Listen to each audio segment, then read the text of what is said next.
Yes. You know, we are discussing issues of human rights here at a time that we have just lost the chair of,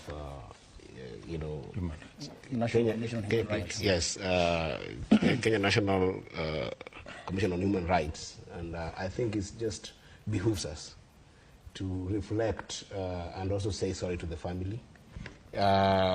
Because the issues of human rights have been here with us for such a long time. And I think it's also courteous because all of us who are seated here are leaders in this country.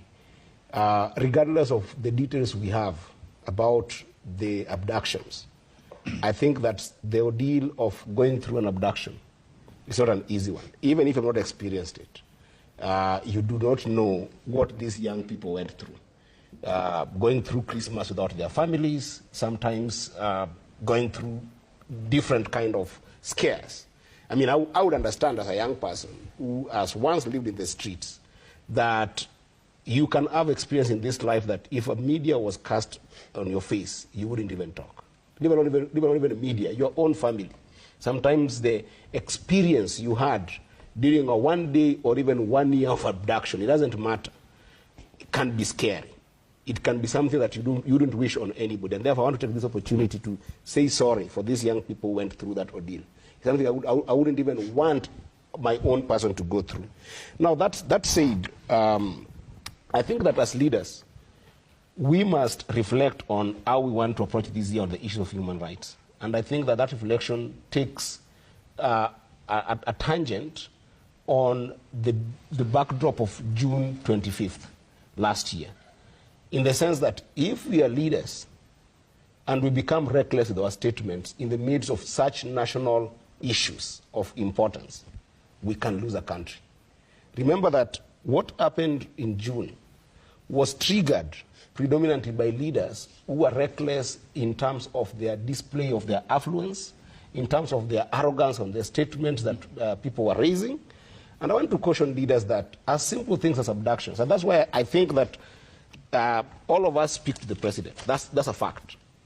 Avi speaks to the president. That's how he got his appointment, in the sense that even if he wasn't rewarded, right? At least he was communicated to by the president. I think that he's got that open channel with the president. He has got a phone call that he can call the president can pick. My friend Nelson here, Okeach, speaks to the president. Onyonga will tell you, Senator, that even before the president went to Kisii, he was in State House. And he visited the president. He has told us here. He visited the president, and he talked to the president, and he showed him what the president should do. The same as myself, I can tell you that I speak to the president because he is the president now up until the next election. And if as leaders we don't rise to the occasion of being able to point to him what is wrong, then we have a problem. But one thing that we must do as leaders that are seated here, we must know that any public office that we are holding, under Article 73 of the Constitution, we are serving it because of the honor and the trust of the public. And it behooves us that whenever we have got these kind of problems, we must rise to the occasion to bring the country together. And that's why in a lesson I was telling you, Nelson Harvey, I was telling you very clearly that leaders, whether you are right now in a seat or not, politicization of issues is not the best way to approach national crisis. Because now abduction is becoming a crisis in the country. It's a pandemic. It's a big pandemic in the country. And I can assure you that when I met the president, he was remorseful about it, and he expressed himself on the backdrop of our advice that this issue must be dealt with. And he is the person with the sword that can be able to abduct the abductors, if I may use that word. And I said it actually in public, that there's a president who has a responsibility to abduct the abductors. Because if somebody from Uganda or somebody from Tanzania or Somalia was to come for our lives, and we have given you the sword, what will you do with it? You protect us. And these are people who are coming for our children, for whichever reason, whether it is because of political reasons or any other reasons of seeking for ransom. These people are coming for our children. Therefore, he has got a responsibility to protect those children, but us as political leadership can also not use it on the theater of politics. And I want to ask my brother Nelson Harvey, what is not true about what I've raised about what Gachagua said, right? The former deputy president. What is not true about Avi being silent in the wake of what was happening during Azimio protests? There was the highest number of abductions that happened in the beginning of 2023. This is a fact. There was a highest number of killings that happened, more than even what happened to Gen Zs. Gen Zs 75 is the number that we are given that were killed. Some we don't know. But in the wage of Azimio protest, I was in it. I escaped bullets. I have seen kids that I know that I grew up with. If you go here in Uruma, there's a young man called Omina that died at the door of his own mother. He didn't go on protest. I have buried people in Migori who were killed. And at that time of human rights violation, Avi was quiet. The deputy president was even ridiculing, he was even laughing about it.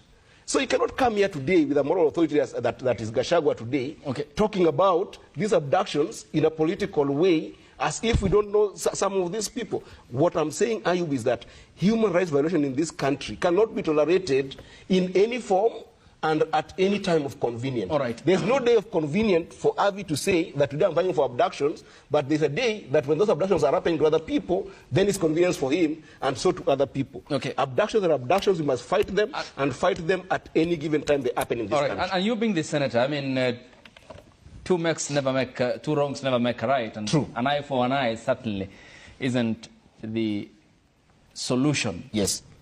You have listed or signposted pretty issues that are very important on the sanctity of human lives. Why is this problem then not being addressed, rather it being now a perpetual continuity of where the Uhuru administration left? Yeah, and this is the arrogance that we see in political leadership that we as a people must address, right? And that's why that include the arrogance in leadership of the ODM party leaders, the ODM party members in cabinet. I haven't seen the ODM party members in cabinet, taking... Former members. Yes, the former... Thank you for saying that. The former members of ODM, I haven't seen where they have been vehement and in denial of these human rights violations, especially these abductions. And where there are those cases, we as a party and we as former colleagues of them in the party have been very vocal at calling them out. Okay, let me read you this. 2nd December, Ali Hassan Joe, CS Mining, when he was with the president, this was on Kenyans who are online. There are people, he said, at this very moment, we know they are online. I'm giving them a notice today. They shouldn't think that they're the only ones with a mouth. We have mouths as well. If they poke us, we'll respond affirmatively. Do you condemn this statement? Do I condemn the statement that Joe made about online people? I personally, as a political, and I started by saying this, that as a politician... Senator, that is a semantic evasion. Yes. Yes or no? Do you condemn it? I do condemn it. I do condemn that statement, but that's not a statement that Joe said. He said, No, I'm saying he did not support abductions. He just said that people who are abusing them, basically online, is something that they'll deal with, right?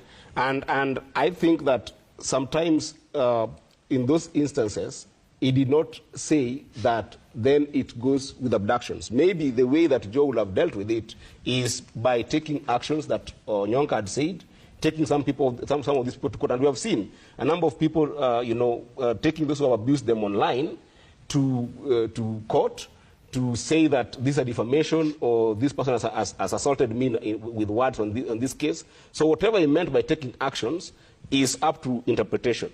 But I personally have experienced the same abuses online, and I started by saying that as a politician who has been abused in Migori by many young people who sometimes are hired by political rivals, I don't take those dissents personal, because sometimes they are used to abuse you, and then in the next minute they're asking you for money, in the next minute they're telling you, they're praising you, in the next minute they're telling you who sent them, and they even come and actually visit my home. I don't chase them away. So the level of intolerance is different with different people, but I think that as a country also we must have a candid conversation on what constitutes respect, mutual respect between the public and their leaders. I get it. Yes, Councillor.